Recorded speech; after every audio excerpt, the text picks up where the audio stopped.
ಇವ್ರಪ್ಪ ಸನ್ಮಾನ್ಯ ರಾಮನಗೌಡ್ರು ನಮ್ಮಪ್ಪ ಈಗ ಎಲ್ಲಿ ಗಂಟಿ ಹೊಡೆದು ನಮ್ಮಪ್ಪ ಗಂಟಿ ಹೊಡೆದ ಅಂತ ಹೇಳ್ತಾನಿವ.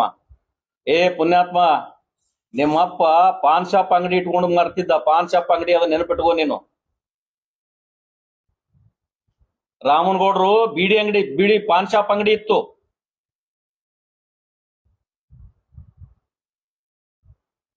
ನೀನು ಮರ್ತಿರ್ಬೋದು. ನೀವು 6 ಮಂದಿ ಅಣ್ಣತಂಬ್ರು. ರಾಮನಗೌಡ್ರು ತೀರ್ಕೊಂಡಾಗ ಇದೇ ಯತ್ನಾಳದಲ್ಲಿ ಇವರು 4 ಎಕರೆ ಜಾಗದಲ್ಲಿ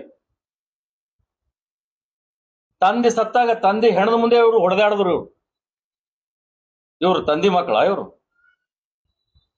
ಹೋಗಿ ಕೇಳ್ರಿ ನೀವು. ಯತ್ನಾಳ ಇಲ್ಲ, ಯತ್ನಾಳ ಜಾಲಗೇರಿ ಹಿಡ್ಕೊಂಡು ತಾಂಡೆ ಹಿಡ್ಕೊಂಡು ಎಲ್ಲ ಕಡೆ ಹೋಗ್ರಿ ನೀವು. ತಂದೆ ಸತ್ತಾಗ ತಂದೆ ಹೆಣದ ಮುಂದೆ ಇವ್ರು ಹೊಡೆದಾಡಿದ್ರು. ಇವ್ರು ಗೌಡ